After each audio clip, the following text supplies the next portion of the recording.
লুকমান হাকিম বলেন, আমি 400 কিসা কিতাব তেলাওয়াত করে 4টা কথা বাহির করছি। কয়টা? 400 কিতাব পড়ছি, 400 কিতাব থেকে 4টা কথা বাহির করছি।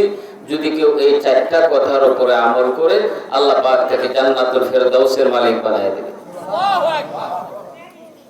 একটা হলো আল্লাহর জিকির, আল্লাহকে স্মরণ রাখা, মুখস্থ রাখবেন। একটা হলো আল্লাহকে স্মরণ রাখা। 2 নাম্বার হলো, 1 নাম্বার আল্লাহকে স্মরণ রাখা, 2 নাম্বার মৃত্যুকে স্মরণ রাখা।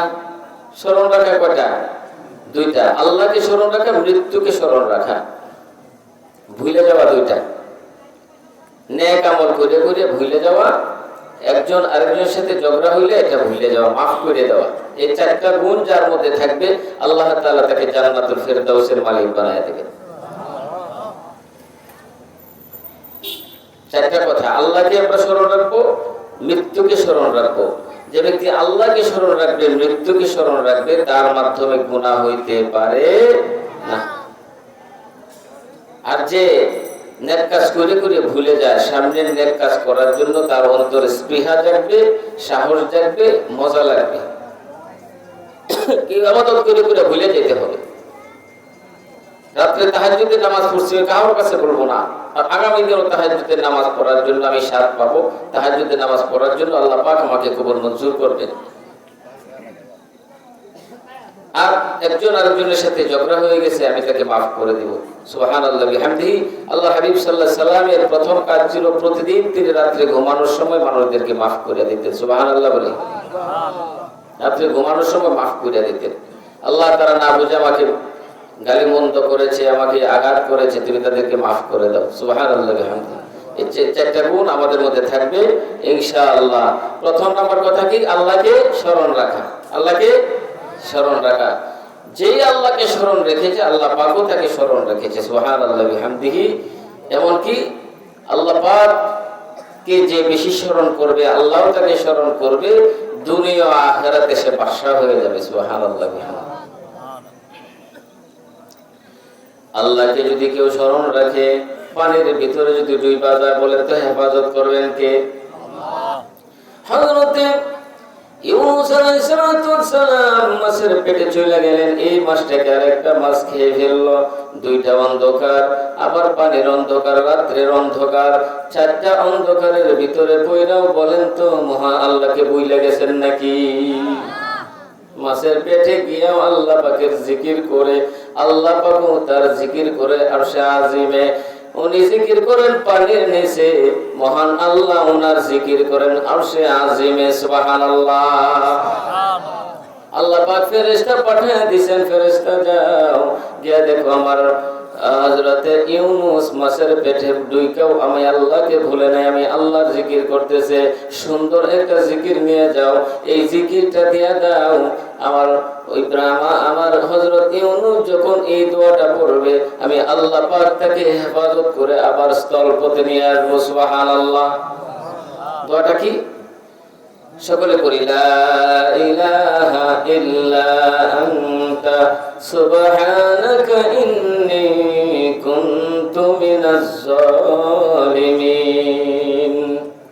মহান আল্লাহ বলেন, ফাস্তাজাবনা লাহু ওয়া নাজ্জায়নাহু মিনাল গাম্মি ওয়া কাযালিকা নুনজিল মুমিনিন।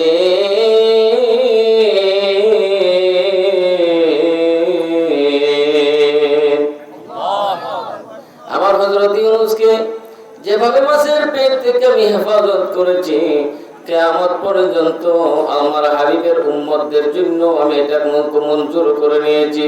কিয়ামত পর্যন্ত যারা মুসিবতের মধ্যে পড়ে আমি আল্লাহকে ডাক দিবে, আমি যেমন হযরত ইউনূসকে পরিত্রাণ দিয়েছি, রক্ষা করেছি, আমার হাবিবের সমস্ত উম্মতদেরকেও এরকম রক্ষা করার পারমিশন দিলাম। সুবহানাল্লাহ। ওয়াদা দিয়েছেন আল্লাহ তাআলা, কিয়ামত পর্যন্ত এই উম্মতেরা মুসিবতের মধ্যে পড়বে, কষ্টের মধ্যে পড়বে, পরে যদি আল্লাহকে ডাক দেয়, আল্লাহ তাআলা তার ডাকে সাড়া দিবেন। সুবহানাল্লাহি ওয়া বিহামদিহি। কিন্তু ডাক দিতে হবে। হযরত ইউনূস আলাইহিস সালাম যখন মাছের পেটে চলে গেলেন, জিকির করা শুরু করে দিলেন, ফেরেশতার মাধ্যমে আয়াত আল্লাহ পাঠিয়ে দিলেন। আয়াত যখন তেলাওয়াত করতেছেন হযরত ইউনূস আলাইহিস সালাম, আল্লাহ তাআলা কবুল মঞ্জুর করেছেন। নদীর কিনারে মাছকে বলছেন, তাড়াতাড়ি আমার বন্ধুরে নদীর কিনারে ছেড়ে দে। মাছ বমি কইরা নদীর কিনারে ফেলে দিল। মুফাসসিরিনে কেরাম বলেন, যেখানে হযরত ইউনূস আলাইহিস সালাম স্থল পথে পড়েছিলেন, জমিনে পড়তে দেরি হয়েছে, এই জায়গাটা জান্নাতের বাগান হইতে দেরি হয় নাই। পড়ার সাথে সাথে জায়গাটা জান্নাতের বাগান হয়ে গেছে। তাফসীরের মধ্যে আছে, ইউনূস আলাইহিস সালাম যখন নদীর সাইডে মাছে যখন ওনাকে রেখে দিল, সাথে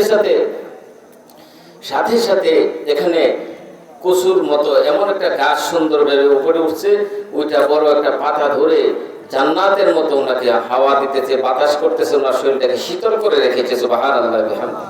উপরে ছিল রৌদ্র, যেন বন্ধুর শরীরে রৌদ্র না লাগে, কারণ উনি তো জাকিরিন, আল্লাহকে স্মরণ করে, আল্লাহ ওনাকে স্মরণ করছে। সুবহানাল্লাহ বিহামদিহি। মাছের পেটে জমিনে পড়তে দেরি হয়েছে, এই জায়গাটাকে জান্নাতের বাগান বানাইতে দেরি হয় না। সুবহানাল্লাহ বিহামদিহি।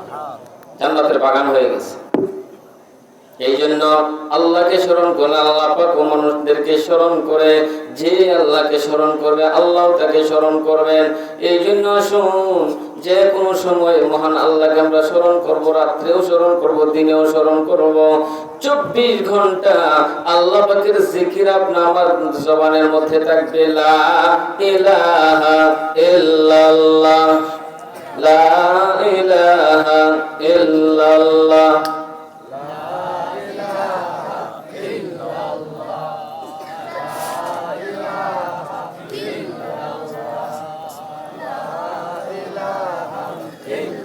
যার দিলে আছে আল্লাহর ভয়, বলেন যার দিলে আছে আল্লাহর ভয়, আল্লাহ আল্লাহ সব সময়। আর নিদ্রা ভালো লাগে না, এই দুনিয়া ভালো লাগে না, ভালো লাগে শুধু আল্লাহর নাম। লা ইলাহা ইল্লাল্লাহ,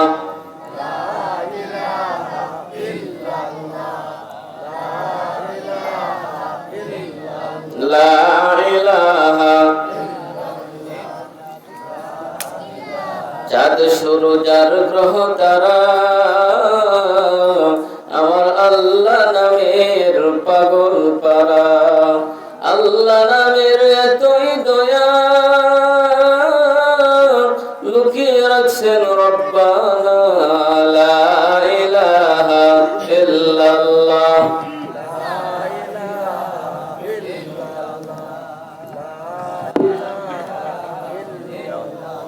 লা ইলাহা ইল্লাল্লাহ মুহাম্মাদুর রাসূলুল্লাহ সাল্লাল্লাহু আলাইহি ওয়াসাল্লাম। সম্মানিত হাজিরিন, আমরা 2 মিনিট সময় আছে।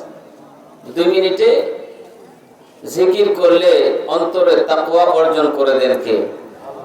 দেখেন, হযরত আবু বকর সিদ্দিক রাদিয়াল্লাহু তাআলা আনহু সম্পর্কে মহানবী সাল্লাল্লাহু আলাইহি ওয়াসাল্লাম ঘোষণা করেছেন, ও আমার উম্মতেরা, तमाम পৃথিবীর সমস্ত উম্মতের আমল যদি এক পাল্লায় রাখা হয়, আমার হযরত আবু বকরের আমল যদি এক দিনের আমল এক পাল্লায় রাখা হয়, হযরত আবু বকর সিদ্দিকের আমল নামার পাল্লাই ভারী হয়ে যাবে। সুবহানাল্লাহ, কত দামি!